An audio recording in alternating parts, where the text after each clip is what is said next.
Nous voici en été, c'est l'heure de la FAQ annuelle. Salut à tous, ici Reg, vidéo d'été. Comme vous le savez, vous avez sûrement vu mes précédentes vidéos parlant justement de ma chaîne, de moi, du fait que j'étais en vacances pendant quelques temps. Et lorsque je suis en vacances, j'aime bien faire des vidéos un peu hors série. Aujourd'hui, c'est une FAQ uniquement sur les films, les séries et les jeux vidéo. Si vous voulez voir ma FAQ et mon bilan, j'ai déjà sorti cette vidéo, donc allez-y. Là, l'objectif, c'est de répondre rapidement à certaines questions que vous m'avez posées sur les réseaux sociaux. Elles seront rangées par catégorie films, séries et jeux vidéo pour qu'on puisse en débattre rapidement et quand même vous proposer un peu de contenu pendant les vacances. Moins que d'habitude, mais un peu quand même. Et je mettrai pas les questions à chaque fois à l'écran parce que j'ai oublié de les prendre lorsque j'ai fait la liste. Donc oups, mais ça me fait aussi gagner du temps vu que normalement je suis en vacances et j'ai fait ces vidéos à l'avance et je suis fatigué. Mais avant de commencer, j'aimerais remercier le partenaire officiel de cette vidéo, c'est BorgosVPN et ses 38 millions d'utilisateurs et presque 5 sur 5 sur Trustpilot. Plein de films sont dispo dans le monde entier sauf chez nous malheureusement, comme par exemple les Gardiens de la Galaxie 3 qui est déjà dispo sur les Disney+ de tous les pays du monde. Vous pouvez y avoir accès simplement et efficacement et avoir de l'avance sur quasiment tous les films. De même pour une série comme The Bear qui n'arrive que dans quelques semaines chez nous, la saison 2 qui est vraiment formidable. Oui, je l'ai déjà vu, franchement je vous la conseille. Vous avez donc la VOSTFR, la VF dans plein de pays voisins comme la Belgique, le Canada, outre-Atlantique et même la Suisse. Et vous avez même accès à des compétitions sportives comme des courses automobiles. Vous pouvez aussi avoir YouTube Premium pour beaucoup moins cher avec environ 2 € par mois avec un VPN en Inde, en Argentine. Ça vaut le coup si vous consommez beaucoup YouTube comme moi. Vous serez bien plus en sécurité avec un VPN que ce soit sur la Wi-Fi de l'université, de la bibliothèque ou de l'hôtel. Vous pouvez partager un compte avec 7 personnes au total. C'est disponible sur tous vos appareils préférés. C'est super simple d'utilisation, vraiment tout le monde peut le faire en quelques clics. Vous pouvez essayer par vous-même car vous êtes satisfait ou remboursé sous 45 jours et vous avez une assistance technique en français 24h7. Utilisez le lien dans la description dans le compte épinglé afin de vous abonner à BorgosVPN et bénéficier de 83% de réduction plus 4 mois gratuits. Foncez sur l'offre. On va commencer tout de suite avec des questions assez générales. On va commencer avec le sujet de la VO et la VF qui a de nouveau été abordé. Vous le savez, je déteste la VF. J'ai un vrai problème avec le doublage. J'en ai beaucoup moins parlé sur les réseaux parce que j'ai dit tout ce que j'avais à dire en général. Mais on m'a posé plein de questions auxquelles j'ai envie de répondre. Pourquoi est-ce que j'ai un vrai problème avec la VF? Il faut le rappeler. Pour moi, la seule vraie raison pour laquelle j'ai un problème avec la VF, c'est qu'il n'y a pas assez de VO en France. À moins d'être dans une grande ville, vous ne pouvez pas voir vos films en VO, à moins que ce soit des horaires improbables où vous deviez faire beaucoup de kilomètres pour y aller. La VO n'est pas accessible. Si la VO était aussi accessible que la VF, je ne dirais rien. Je n'aurais rien à faire de la VF. Vraiment. C'est ça mon seul souci. Et ensuite, le problème du doublage que j'ai, c'est que vous voyez une version inférieure au film original. Et ça, même des spécialistes comme Donald Renew le disent. Il dit que son travail à lui, c'est de rendre la version VF la plus fidèle possible à la version originale. Mais il sait que c'est une version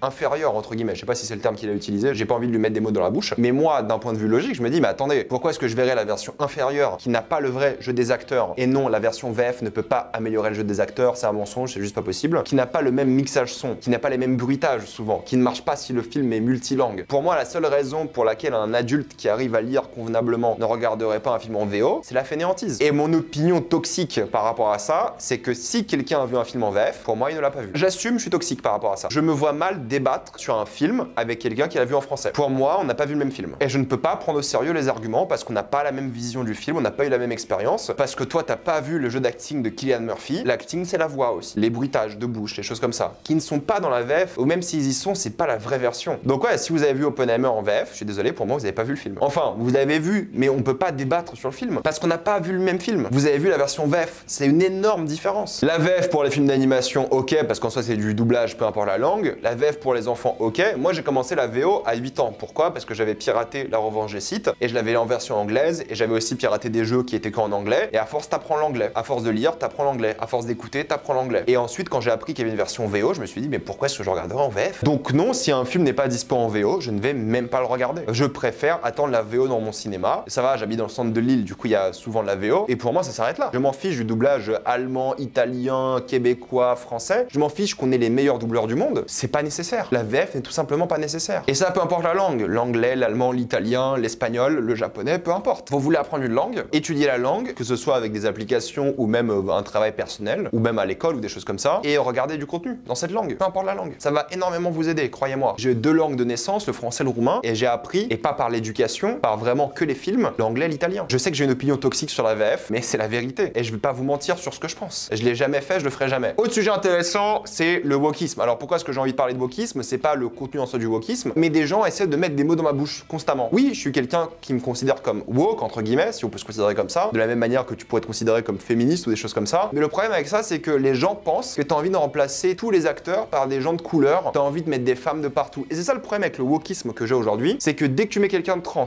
dès que tu mets quelqu'un d'LGBT de manière générale, dès que tu mets une femme forte, dès que tu mets quelqu'un d'une couleur de peau différente que blanche, blanche, les gens crient au wokisme. Et ça me rend fou. On est tous d'accord que des boîtes comme Disney en profitent d'un point de vue marketing pour créer des polémiques et qui le font souvent de manière cynique. On est d'accord sur ça. Ceci étant dit, je trouve que c'est un débat inutile. Oui, c'est pénible lorsqu'il change un peu la géographie du monde dans un monde de fantasy et il explique pas forcément et c'est mal adapté ou alors les choix d'adaptation sont plus cohérents. Là, c'est pénible, je suis d'accord. Lorsque c'est un biopic, changer la couleur de peau, c'est un problème, je suis d'accord. Il n'y a aucun doute là-dessus. Cependant, les gens qui font leur carrière sur les réseaux, que ce soit des youtubeurs cinéma ou autres, sur le wokisme et qui l'instrumentalisent pour critiquer une œuvre, pour moi, c'est des débiles. On le voit, tous les gens qui profitent du wokisme pour s'énerver et pour énerver les gens, pour gagner en abonnés et faire de l'argent. Et le pire dans cette histoire-là, c'est que les gens vont critiquer l'œuvre par rapport à ça. Que le personnage soit LGBT ou une femme ne devrait avoir aucun impact sur l'œuvre en question. Il y a des gens qui critiquent des œuvres par rapport au wokisme. Et ça, ce n'est pas normal. On l'a vu avec La Petite Sirène, on l'a vu avec The Last of Us 2. Si vous critiquez une œuvre par rapport à l'inclusivité de l'œuvre, vous avez tout faux. À la limite que vous plaigniez avant que l'œuvre sorte, ok,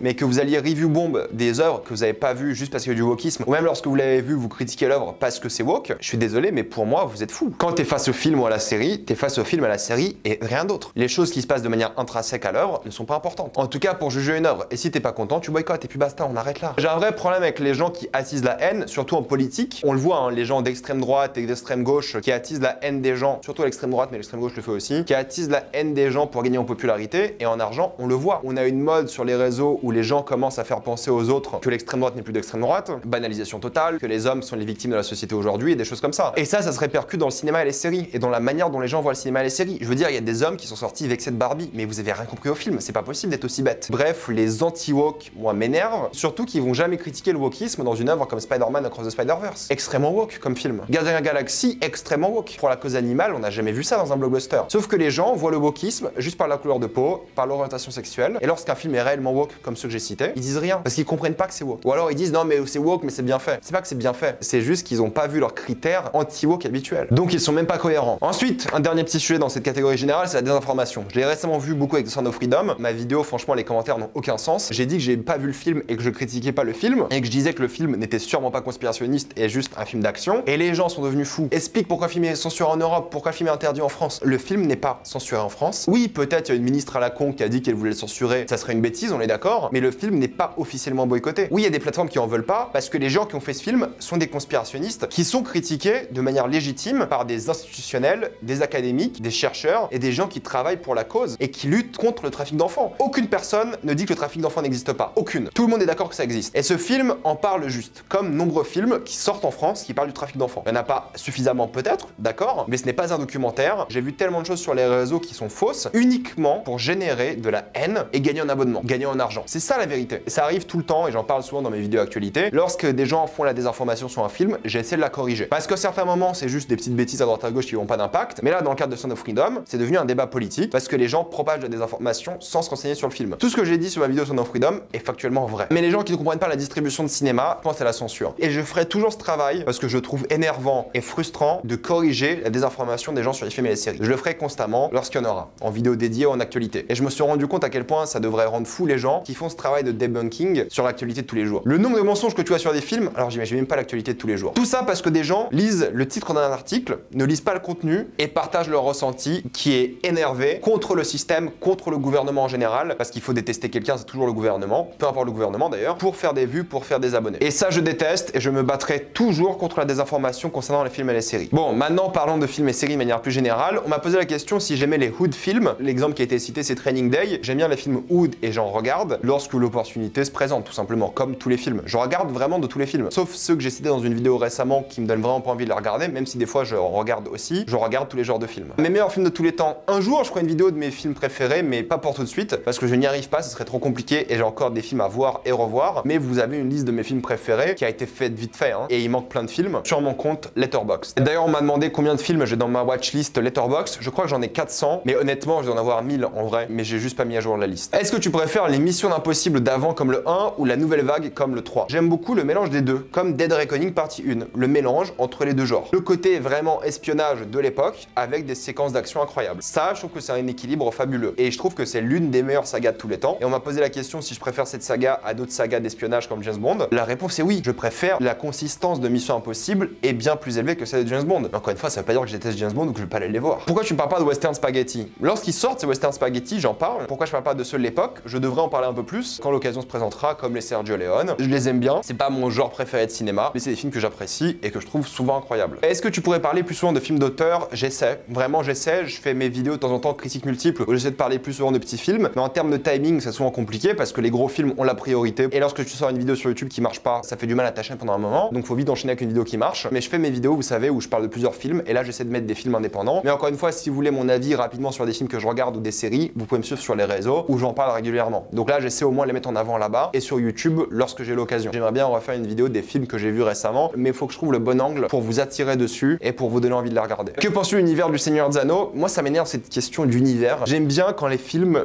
s'arrêtent. Ok, on a le Seigneur des Anneaux, la trilogie, puis le Hobbit, et là les droits sont partagés, du coup t'as un univers où t'as le Seigneur des Anneaux mais à l'époque, et t'as un nouvel univers qui va arriver maintenant. J'en ai marre des univers. Ok, pour un Marvel ça marche bien, c'est un truc un peu comics, mais le Seigneur des Anneaux franchement moi j'en peux plus. Je dis pas que je veux pas retourner dans ce monde, c'est un monde qui m'intéresse, qui me plaît, mais il y a certaines choses, faut juste dire stop. Ça peut sûrement être génial, il y a plein de choses à explorer dans l'univers, mais moi ça m'angoisse d'entendre univers. J'imagine déjà 3 films tous les 2 ans, 2 séries par an, et moi ça m'angoisse. On a vu que le MCU sur Disney+ a potentiellement tué Marvel, et ça c'est un problème. Est-ce que vous avez envie que ça arrive au Seigneur des Anneaux? Encore une saison tous les 2 ans, ok, mais si on crée un univers, vous savez ce que ça veut dire. Surtout que maintenant les droits du Seigneur des Anneaux sont divisés en 2 boîtes différentes et peuvent pas communiquer entre elles. Les blockbusters sont-ils trop longs? Je vais vous répondre simplement. Du moment que la qualité est au rendez-vous et c'est pas du remplissage inutile, très bien. Oppenheimer, Avatar 3 heures, on kiffe. Black Panther 2, 2h45, quel intérêt? Du moment que la qualité est présente, on s'en fiche. Est-ce que je pense que le cinéma de super-héros va disparaître? Du moment que la qualité est présente, les bons films seront toujours bien mis en avant et vont faire de l'argent d'après moi, surtout dans le genre du super-héros, qui se vend si bien. Est-ce que je ferai un jour un classement de David Lynch? J'ai pas vu tous ses films, j'ai dû voir peut-être 60% de ses films. Il faudrait que je rattrape ses films et ses séries surtout, peut-être pour son prochain film, un jour, s'il en sort. Mais oui, j'aime bien David Lynch aussi. C'est pas mon réalisateur préféré, mais j'aime beaucoup. Les studios vont-ils céder aux acteurs et aux scénaristes? Ils auront pas le choix. Apparemment, ils perdent 600 000 $ par jour. Collectivement, je parle. Ils auront pas le choix que de négocier. Est-ce que tu penses que Deadpool 3 sera décalé? Je pense que tous les films seront décalés, et s'ils ne sont pas décalés, c'est-à-dire que la qualité va être réduite, et ça c'est un autre problème, beaucoup plus grave. Est-ce que tu manges au cinéma? Jamais de la vie. Des fois j'emmène un truc à boire, mais en plus il n'y a rien de vegan à manger au cinéma, donc non. Est-ce que t'aimes The Lone Ranger? J'aime bien ce film, et il me manque ce genre de film d'aventure que j'aimerais voir bien plus souvent au cinéma. Le film a été un flop, donc c'est un peu malheureux. Est-ce qu'un jour tu pourras faire une vidéo des films à twist à voir? Le problème de faire une vidéo avec des films à twist, c'est que ça gâche en soi le twist. Si je te fais une vidéo où je te dis il y a 10 films avec twist, tu vas attendre le twist tout le film, et ça va te gâcher l'expérience du film. Les meilleurs films à twist sont ceux où tu sais pas qu'il y aura un twist. Peut-être j'en ferai une un jour, mais pour l'instant j'ai pas envie. Qu'est-ce que je préfère regarder, des films ou des séries, et est-ce que les films sont aujourd'hui moins qualitatifs que les séries? C'est une question compliquée parce que ça dépend. Parfois j'ai envie de regarder genre une semaine 7 séries différentes, et parfois regarder 4 films différents, ou 7 même, ça dépend. En termes de qualité, je pense que les séries en effet, surtout les grosses séries, ont plus d'originalité, plus d'inventivité, et la créativité se trouve aujourd'hui dans les séries de blockbusters, entre guillemets. Je parle des grosses séries à succès qui gagnent des Emmy et des choses comme ça. Et je pense que les séries sont bien plus faciles à regarder juste d'une manière simple de narration, d'attachement au personnage et des choses comme ça. Et l'offre série est incroyable. Je pense que oui, aujourd'hui la créativité se trouve dans les séries, surtout qu'elles ont moins de budget, mais du coup elles ont pas de mise en scène généralement, et tout joue dans le scénario. Si le scénario est mauvais, c'est mauvais, alors qu'un film avec un scénario moyen et une bonne mise en scène, il y a match. Est-ce que t'as fini The Wire? Toujours pas, je suis en cours de visionnage, mais vu que je regarde plein d'autres séries en même temps, ça prend du temps. Pourquoi est-ce que je parle plus trop Netflix? C'est que Netflix m'intéresse plus comme avant. Je regarde quasiment plus Netflix, je suis sur HBO, Apple TV+. J'ai 26 ans, je suis devenu un adulte, il y a quasiment plus rien sur Netflix pour moi, sauf quelques exceptions un peu rares, mais c'est tout. Top série all time, la même manière dont j'ai un Letterboxd, j'ai un Serialized où vous pouvez regarder les séries que j'aime et que je regarde régulièrement, pareil pour TV Time si vous voulez. Mais sur TV Time, je donne pas mon avis. Est-ce que tu regardes encore des séries teenager? Pas vraiment, sauf celles qui sont qualitatives, apparemment comme Yellow Jackets qui me donne envie de la regarder, qui est considérée comme une série teenager. Si la série est bien, teenager ou pas, je regarderai. Mais les autres séries teenager moyennes, non, c'est terminé ça. Est-ce que tu regardes des animés? Encore une fois, quasiment pas. J'ai à peine le temps de regarder toutes les séries de live action qui sortent, alors des animés c'est compliqué. Je regarde des séries d'animation, par contre, ça j'aime bien. Est-ce que tu vas rattraper Star Wars Rebels avant Ahsoka? Malheureusement, j'aurai pas le temps, je crois que j'ai vu les 2 premières saisons de Rebels et je regarderai Ahsoka sûrement sans avoir fini Rebels. Et pourquoi est-ce que tu nous as forcé à regarder Ted Lasso alors que ça nous fait tous chialer? Parce que Ted Lasso est incroyable, tout simplement. Série produite par HBO préférée, c'est compliqué, mais en ce moment et surtout cette année, ce serait évidemment Succession. La propagande continue, croyez-moi. Une série surcotée, Prison Break, surtout en France, surcotée de fou. Est-ce que t'as fini Vikings? J'avais arrêté Vikings à la saison 4, j'ai repris pendant quelques épisodes et on est retourné dans les travers que j'aime pas dans Vikings et j'ai re-arrêté. En vrai, Vikings avec The Walking Dead, pareil, liste des séries surcotées. Est-ce que je vais regarder les spin-offs de The Walking Dead? Non.